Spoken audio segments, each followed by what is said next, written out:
Hi നമസ്കാരം, welcome back to taste and tales with Sudha. നിങ്ങളെല്ലാവരും സുഖമായിരിക്കുന്നു എന്ന് വിശ്വസിക്കുന്നു.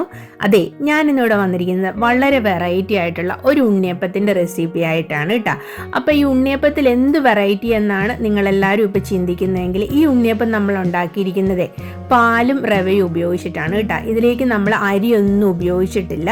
അത്രയ്ക്ക് നല്ല സോഫ്റ്റ് ആയിട്ടുള്ള, എന്നാൽ വളരെ ടേസ്റ്റി ആയിട്ടും ഇരിക്കും തോറും നന്നായിട്ട് ടേസ്റ്റ് കൂടുന്ന ഒരു വളരെ സോഫ്റ്റ് ആയിട്ടുള്ള ഉണ്ണിയപ്പാണ് കേട്ടോ ഇത്. അപ്പോൾ ഈ ഉണ്ണിയപ്പത്തിൻ്റെ റെസിപ്പി നിങ്ങൾക്ക് എല്ലാവർക്കും ഇഷ്ടപ്പെടുമെന്ന് വിചാരിക്കുന്നു. ഇഷ്ടപ്പെടുവാണെങ്കിൽ ലൈക്ക് ചെയ്യാനും ഷെയർ ചെയ്യാനും പിന്നെ സബ്സ്ക്രൈബ് ചെയ്യാനും മറക്കരുത് കേട്ടോ. അപ്പോൾ ഈ ഉണ്ണിയപ്പം എങ്ങനെയാണ് നമുക്ക് ഉണ്ടാക്കണേന്ന് വീഡിയോയിൽ പോയി നോക്കാം. അപ്പോൾ ഇതിനു വേണ്ടി ഞാൻ ഒരു കപ്പ് റവയാണ് കേട്ടോ എടുത്തേക്കുന്നത്. ആ ഒരു കപ്പ് റവയുടെ കൂട്ടത്തിൽ അതേ കപ്പിൽ തന്നെ ഒരു കപ്പ് പാലും കൂടി ഞാൻ ഒഴിച്ചു കൊടുക്കുന്നുണ്ട് കേട്ടോ. അപ്പോൾ ഈ റവയും പാലും കൂടെ ഒഴിച്ചു കൊടുത്തിട്ട് ഇതിനെ നന്നായിട്ട് നമുക്കൊന്ന് മിക്സ് ചെയ്തെടുക്കണം. ഈ മിക്സ് ചെയ്തെടുത്ത റവയുടെയും പാലിൻ്റെയും ഈ മിക്സ്ചറിനെ നമുക്കൊന്നിവിടെ അടച്ചു വെക്കാം കേട്ടോ. ഇപ്പോൾ ഇത് അടച്ചു വെച്ചിട്ട് നമുക്ക് ഉണ്ണിയപ്പത്തിൻ്റെ ബാക്കി കാര്യങ്ങൾ ചെയ്യാം കേട്ടോ. അപ്പോൾ ഇനി വേണ്ടത്, നമുക്ക് ഒരു പാത്രം എടുത്ത് ഞാൻ അതിനകത്തേക്ക് ഒരു 1/4 കപ്പ് ശർക്കര പൊടിയാണ് കേട്ടോ എടുത്തിരിക്കുന്നത്. അതിനകത്തേക്ക് ഒരു 1/2 കപ്പ് വെള്ളം ഒഴിച്ച് ഈ ശർക്കര നമുക്കൊന്ന് ശർക്കര പാനിയായിട്ട് എടുക്കാം കേട്ടോ. അപ്പോൾ അതിനെ ഒന്ന് നന്നായിട്ട് മിക്സ് ചെയ്ത് അടുപ്പിലേക്ക് വെച്ചിട്ട് ഞാൻ ഇതിനെ ഒന്ന് നന്നായിട്ട് ശർക്കര പാനിയായിട്ട് എടുത്തിട്ടുണ്ട് കേട്ടോ. അപ്പോൾ ഇനി ശർക്കര പൊടി ആയതുകൊണ്ട് ഇതിനകത്ത് അധികം തരി ഒന്നും കാണത്തില്ല, എന്നാലും നമുക്കിതിനെ ഒന്ന് അരിച്ചെടുക്കാം കേട്ടോ. അപ്പോൾ നമ്മുടെ ശർക്കരപ്പാനിയൊക്കെ ഇവിടെ ഒന്ന് അരിച്ചെടുക്കുന്നുണ്ട്. അപ്പോൾ ഇനി ഈ ശർക്കരപ്പാനി നമുക്കിതിനെ ഒന്ന് നന്നായിട്ട് ആറാനായിട്ട് ഒരു സൈഡിലേക്ക് മാറ്റി വയ്ക്കാം കേട്ടോ. ഈ സമയത്ത് നമുക്കൊരു ചെറിയ പാൻ അടുപ്പത്ത് വെച്ച് കുറച്ച് നെയ്യ് ഒഴിച്ച്, ഞാനൊരു 2 ടേബിൾ സ്പൂൺ നെയ്യ് ഒഴിച്ചിട്ടുണ്ട്. അതിനകത്തേക്ക് ഒരു 1/4 കപ്പ് തേങ്ങയാണ് കേട്ടോ ചെറുതായിട്ട് അരിഞ്ഞത് ഞാൻ ഇട്ട് കൊടുക്കുന്നുണ്ട്. ആ തേങ്ങയൊക്കെ നമുക്ക് നന്നായിട്ട് ഈ നെയ്യിലൊന്ന് വറുത്തെടുക്കാം കേട്ടോ. അപ്പോൾ ഈ തേങ്ങ നന്നായിട്ട് നെയ്യിൽ ഇപ്പോഴേ നന്നായിട്ട് തന്നെ ഇവിടെ വറന്നു വന്നിട്ടുണ്ട്. അപ്പോൾ നമുക്കിനി ആ തീ ഒന്ന് അങ്ങോട്ട് ഓഫ് ചെയ്ത് കൊടുക്കാം. ഇനി അതിനകത്തേക്ക് നമ്മൾ ഇട്ട് കൊടുക്കുന്നത് ഒരു 1/4 ടീസ്പൂൺ അളവിൽ കറുത്ത എള്ളാണ് കേട്ടോ. അപ്പോൾ അതും കൂടെ നന്നായിട്ടിട്ട് നമുക്കിതിനെ ഒന്ന് മാറ്റി വയ്ക്കാം.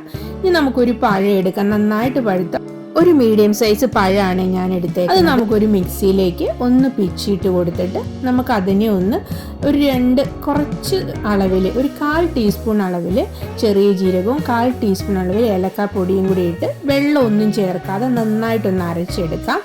ഇതിനെ ഇപ്പോൾ നന്നായിട്ട് അരച്ചിവിടെ കൊണ്ടുവന്നിട്ടുണ്ട്. ഈ സമയത്തെ നമുക്ക് നമ്മുടെ ആ റവയുടെയും പാലിൻ്റെയും മിക്സ് നന്നായിട്ട് ഇവിടെ നല്ലതായിട്ട് സോഫ്റ്റ് ആയിട്ട് വന്നിട്ടുണ്ട് കേട്ടോ. ഇതിനെയും കൂടെ ആ മിക്സിയുടെ ജാറിലേക്ക് നമുക്കൊന്ന് ഇട്ട് കൊടുക്കാം കേട്ടോ.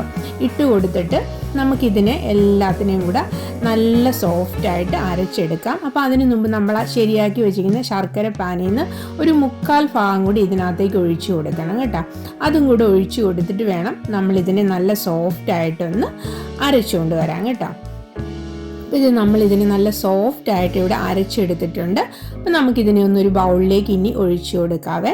അപ്പോൾ അരച്ചെടുത്ത മാവ് നല്ല സോഫ്റ്റായിട്ട് വന്നിട്ടുണ്ട്. അതിനെ നമ്മളിത് ഈ ഒരു കൺസിസ്റ്റൻസിയിലാണ് എടുത്തിരിക്കുന്നത്. ഒരു ബൗളിലേക്കൊക്കെ ഒഴിച്ചു കൊടുത്തിട്ടുണ്ട്. ഇനി നമ്മൾ ആ വറുത്ത് വെച്ച എള്ളും ആ തേങ്ങയുണ്ടല്ലോ, അതും കൂടി ഈ മിക്സറിലേക്ക് നമുക്ക് ഇട്ട് കൊടുക്കാം കേട്ടോ. ഈ മിക്സറൊക്കെ ഇട്ട് കൊടുത്തിട്ട് നമുക്കിതിനെ ഇനി ഒന്ന് നന്നായിട്ടൊന്ന് മിക്സ് ചെയ്തെടുക്കാം കേട്ടോ. അപ്പോൾ ഇതിനെ നന്നായിട്ട് മിക്സൊക്കെ ചെയ്തെടുക്കുന്ന കൂട്ടത്തിൽ തന്നെ നമുക്കിതിൻ്റെ ടേസ്റ്റ് ഒന്ന് ബാലൻസ് ചെയ്യാൻ വേണ്ടിയിട്ട് ഒരു പിഞ്ച് ഉപ്പും കൂടെ ഇതിനകത്തേക്ക് ഒന്ന് ഇട്ട് കൊടുക്കാം കേട്ടോ. ഒരുപാട് ഇട്ട് കൊടുക്കണ്ട, ടേസ്റ്റ് ബാലൻസ് ചെയ്യാൻ വേണ്ടി മാത്രം ഒരു പിഞ്ച് ഉപ്പും ചേർത്ത് കൊടുത്ത്, അപ്പോൾ നമ്മുടെ ആ ബാക്കിയിരിക്കുന്ന കുറച്ച് ശർക്കരയുടെ ആ ഒരു പാനി ഉണ്ടല്ലോ, അതിനകത്തൊന്ന് കുറച്ചും കൂടെ ഞാൻ ഇതിനകത്തേക്ക് ആഡ് ചെയ്ത് കൊടുക്കുന്നുണ്ട്. എന്താണെന്ന് വെച്ചാൽ നമ്മുടെ മാവ് റവ ആയതുകൊണ്ട് നല്ല തിക്കായിട്ട് വരുന്നുണ്ട് കേട്ടോ. അപ്പോൾ അതുകൊണ്ടാണ് നമ്മൾ ആ ശർക്കര പാനി മാറ്റി വെച്ചേക്കുന്നത്. ഇതിരിക്കും തോറും ഈ മാവ് ഇങ്ങനെ കുറച്ച് കട്ടിയായിട്ട് വരും കേട്ടോ. ഇനി നമുക്ക് നമ്മുടെ ഉണ്ണിയപ്പച്ചട്ടി അടുപ്പത്ത് വെച്ച് ഞാൻ എണ്ണയൊക്കെ ഒഴിച്ച് കുറേശ്ശെ ഒഴിച്ചു കൊടുത്ത് നമുക്ക് നമ്മുടെ ഉണ്ണിയപ്പം ഉണ്ടാക്കിയെടുക്കാം കേട്ടോ.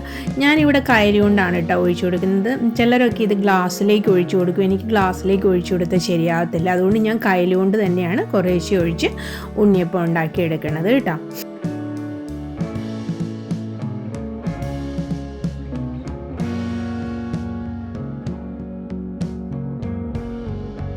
അപ്പോൾ നമ്മുടെ ഉണ്ണിയപ്പത്തിൻ്റെ ഒരു സൈഡൊക്കെ നന്നായിട്ട് ഇവിടെ വെന്ത് വന്നിട്ടുണ്ട്. ഇതിനെ ഒന്ന് ചെറുതായിട്ട് നമുക്ക് ഒന്ന് അടുത്ത സൈഡിലേക്കും കൂടെ മറിച്ചിട്ട് കൊടുക്കാം കേട്ടോ. എന്നിട്ട് 2 സൈഡിലും ഒന്ന് നന്നായിട്ട് ഫ്രൈ ആക്കി എടുക്കാം. അപ്പോൾ ഇപ്പോൾ നമ്മുടെ ഉണ്ണിയപ്പം നല്ല 2 സൈഡും മുരിഞ്ഞ് നല്ല സെറ്റായിട്ട് ഇവിടെ വന്നിട്ടുണ്ട് കേട്ടോ. അപ്പോൾ ഇനി നമുക്ക് ഇതിനെ ഒന്ന് കോരി മാറ്റി എടുക്കാം കേട്ടോ. അതേ നോക്ക്, നല്ല സൂപ്പറായിട്ടുള്ള ഉണ്ണിയപ്പമായിട്ടാണ് ഇതിവിടെ വന്നേക്കുന്നത്. നല്ല ടേസ്റ്റിയുമാണ്. അതുപോലെ തന്നെ നമുക്ക് പെട്ടെന്ന് തന്നെ വീട്ടിൽ ഇത് ചെയ്തെടുക്കാനും പറ്റും കേട്ടോ. അപ്പോൾ നമ്മുടെ ആദ്യത്തെ ഉണ്ണിയപ്പമൊക്കെ ഞാനിവിടെ ഒന്ന് കോരി മാറ്റുന്നുണ്ട്. എന്നിട്ട് നമുക്ക് രണ്ടാമത്തെയും ഇനി ബാക്കിയുള്ള മാവും ഇതുപോലെ തന്നെ ഒഴിച്ച് ഉണ്ണിയപ്പം വേഗത്തിൽ തന്നെ ഉണ്ടാക്കിയെടുക്കാം കേട്ടോ. അപ്പോഴേ നമ്മുടെ ഉണ്ണിയപ്പം ഒക്കെ റെഡിയായി വരുന്ന സമയത്തെ നിങ്ങൾ ഈ വീഡിയോ കണ്ടുകൊണ്ടിരിക്കുമ്പോഴേ ഇതിനകത്ത് റെസിപ്പീസൊക്കെ നിങ്ങൾക്ക് ഇഷ്ടപ്പെടുന്നുണ്ടെങ്കിലും അതുപോലെ തന്നെ ഈ ഉണ്ണിയപ്പത്തിൻ്റെ വീഡിയോ നിങ്ങൾക്ക് ഇഷ്ടപ്പെടുന്നുണ്ടെങ്കിൽ ഇതിനെ ഒന്ന് ലൈക്ക് ചെയ്യാനും പിന്നെ നിങ്ങൾ ഈ ചാനൽ സബ്സ്ക്രൈബ് ചെയ്യാതെയാണ് കാണണമെങ്കിൽ സബ്സ്ക്രൈബ് ചെയ്തൊന്ന് സപ്പോർട്ട് ചെയ്യാനും ഒക്കെ ഓർത്തേക്കണേ. അപ്പോൾ ഇതേ നമ്മുടെ ഫുള്ള് ഉണ്ണിയപ്പം ഇവിടെ റെഡിയായി വന്നിട്ടുണ്ട്. നല്ല സോഫ്റ്റ് ആയിട്ടുള്ള നല്ല ഉണ്ണിയപ്പം, ഇത് നല്ലതായിട്ട് മുരിഞ്ഞ് സോഫ്റ്റ് ആയിട്ടുള്ള ഒരു ഉണ്ണിയപ്പമായിട്ടാണ് കേട്ടോ ഇത് ഇവിടെ വന്നേക്കുന്നത്. അപ്പോൾ ഇതെല്ലാവരും ഒന്ന് ട്രൈ ചെയ്ത് നോക്കണേ. ട്രൈ ചെയ്ത് നോക്കിയിട്ട് അഭിപ്രായങ്ങളെല്ലാം പറയണം. അതുപോലെ തന്നെ ലൈക്ക് ചെയ്യാനും ഷെയർ ചെയ്യാനും മറക്കരുത്. ഇതുപോലത്തെ പുതിയൊരു വീഡിയോ ആയിട്ട് വരുന്നതുവരെ എല്ലാവർക്കും നല്ല ദിവസം ആശംസിച്ചുകൊണ്ട് താങ്ക് യു ഫോർ വാച്ചിങ്.